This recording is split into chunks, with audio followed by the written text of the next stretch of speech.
Hi ma'am, ꯑꯩꯒꯤ ꯅꯨꯡꯁꯤꯔꯕ ꯑꯉꯥꯡꯁꯤꯡ profit and the loss ꯀꯤ ꯑꯩ ꯃꯃꯥꯡꯗ ꯚꯤꯗꯤꯑꯣ ꯈꯔꯁꯨ ꯊꯥꯒꯠꯈ꯭ꯔꯦ ꯍꯧꯖꯤꯛꯁꯤꯃꯨꯛ ꯄꯣꯔꯛꯏꯁꯤ ꯑꯩꯈꯣꯏꯒꯤ ꯁꯣꯔꯠ ꯇ꯭ꯔꯤꯛ ꯌꯦꯡꯉꯣ ꯅꯈꯣꯏꯗ ꯀꯥꯟꯅꯕ꯭ꯔꯥꯅ ꯑꯗꯨꯒ ꯅꯈꯣꯏꯗ ꯀꯥꯟꯅꯕ ꯇꯥꯔꯒꯗꯤ ꯂꯥꯏꯛ ꯇꯧꯔꯝꯃꯨ ꯁꯕꯁꯀ꯭ꯔꯥꯏꯕꯔ ꯇꯧꯔꯝꯃꯨ ꯑꯗꯨꯒ ꯅꯣꯏꯁꯨ ꯇ꯭ꯔꯥꯏ ꯇꯧ ꯍꯥꯏꯔꯤꯕ ꯀꯣꯏꯁꯟꯁꯤ SSC GD 2023ꯗ ꯍꯪꯈꯤꯕꯅꯤ ꯀꯣꯏꯁꯟꯁꯤꯅ ꯍꯥꯏꯔꯤꯁꯦ ꯑꯇꯩ ꯅꯠꯇꯦ a salesman buy Masagi Nupamano buy a 15 article for the Masagi 15 article ji buy the 10 rupees. Manamu sale to have 10 article for the 15 rupees. Determine the percentage profit earned by the salesman laibani. Mana laibna 50 article je 10 rupees the lay habini. Aduga sale to buna tela 50 leibni manung the loine sale to de tel gak to tela article to but adugi amount ji kya no 15 ni determine the percentage profit ai bani all by the salesman loidra ga jmana cam profit to ga bani machine na koi de kok season na ba na wana bani ko aham de koi na short ke chi ai aham short out ke long jum wat ke ko short article je sa tamma masai gi kai do ge bo article ji state thamas article na irage ko sidana kai dogi bu price to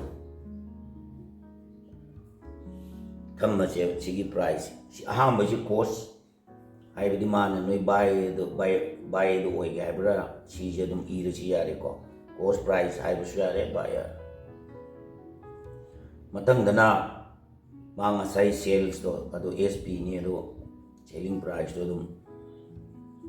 sales ni iru yare si mana hamba article ji kya no hamba le ji kya no 15 rupees kya 10 adi mana sale to ji kya no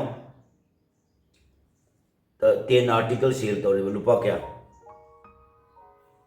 to re sidai ji 15 tel je mana sale to da mana yol ji kya no total ji 15 ne sigi kai do kya matam da yam short irai line si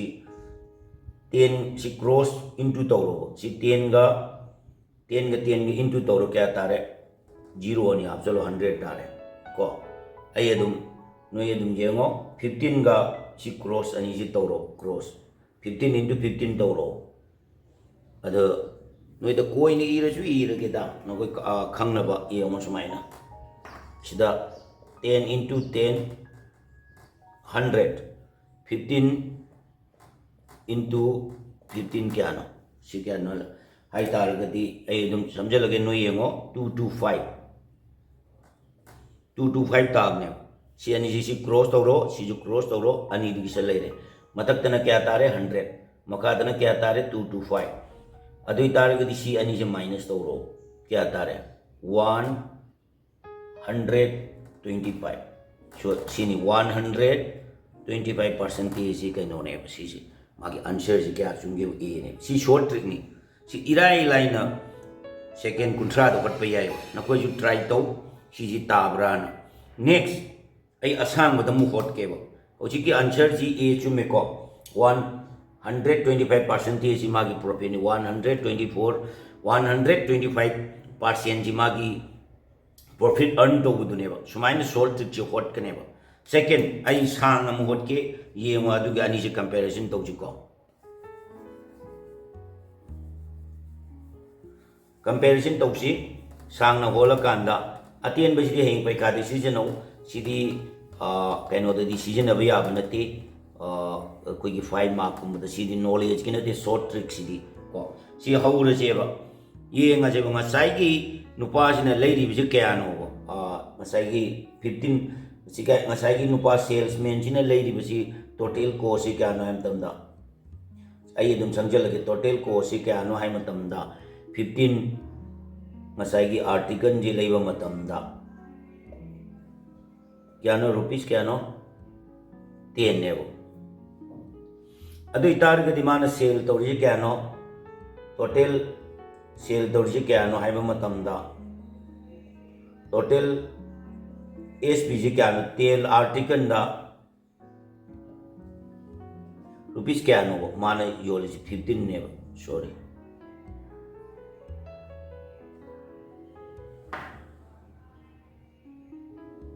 सी 15 ने सिदना माना total जी 15 article सिदा 10 ने अदुई तादे कोइना कनो पुथो part piece द पुथो पार्ट पीस द पुथो के आई तारगदी कोइना कुमाई तौदगे ना हाइबा मतमदा ngasai mabani gi masing du mana dabne na ngasai gi salesman sine leirubudi 15 article ne adu mana zone ba hokda ngai ri 10 kakte ne adu di mana yoli se piece sama da kya kya sit ge na hai tar ga de koi na 15 da 10 divide tawro kya tar ga adu tar ga di kya tare ngasai gi kya tar ge na hai ba matam da kya tar ge na hai ba matam da 1.5 पर article जी होगने ये 10 15 ने young मतलब 1.5 article तारे अदु तारदी माना total 15 की जी योन बतारगदी लुपा क्या नु यंग तान माना योल जी 10 खक्तनी मंगा आमदी योलोद्रे अदु 10 दु की हिसाब दा पुतोको मतमदा पार्ट पीस द क्या योन गे नाय मतमदा 1.5 आई लुपा मग बसे यंग की योले अदु तारदी मा टोटली मा जी आर्टिकल जी 15 ने टोटल SPG पुतो क्या है तारगदी एकोइना 15 into क्या नो मागी दो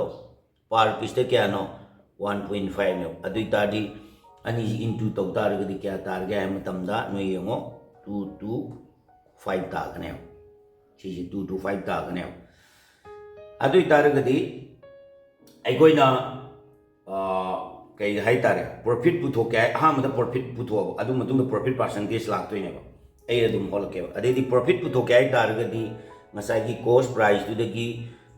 कनो की सेलिंग प्राइस दुदगी कना माइनस तौगदबा कॉस्ट प्राइस दु आइना हे आइबदो कॉस्ट प्राइस दु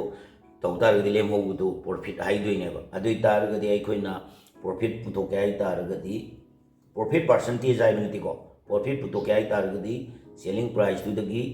कॉस्ट प्राइस योलो सेलिंग प्राइस क्या नो सिदा लेरेबा 22.5 अदुई तारगदी कॉस्ट प्राइस क्या नो मसाई की दो माना 10 द लेगिबनेबो अनि जे खाइदोक तारगदी क्या तारगेबा 22 ने 22.5 ने 10 ने खाइदोक तारगदी 12.5 ची मागी प्रॉफिट तायो प्रॉफिट पोगी का हायरगदी सिने माना मो होलो हायरिसिना प्रॉफिट परसेंटेज आइबनेबो प्रॉफिट परसेंटेज आई तारगदी एकोइना प्रॉफिट परसेंटेज आई तारगदी एकोइ की फॉर्मूला लई आई अदु इदरसु यादी आरमनी इरगे अमुक टोटल नोय खंगनबो प्रॉफिट डिवाइडेड बाय टोटल